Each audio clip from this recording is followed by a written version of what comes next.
शेर ना जो ना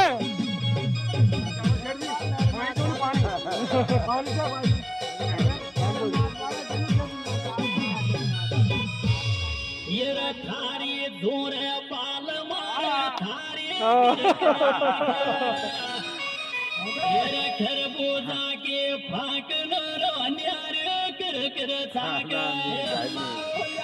నేను పోయి నేను ఉసిడి చేయాలి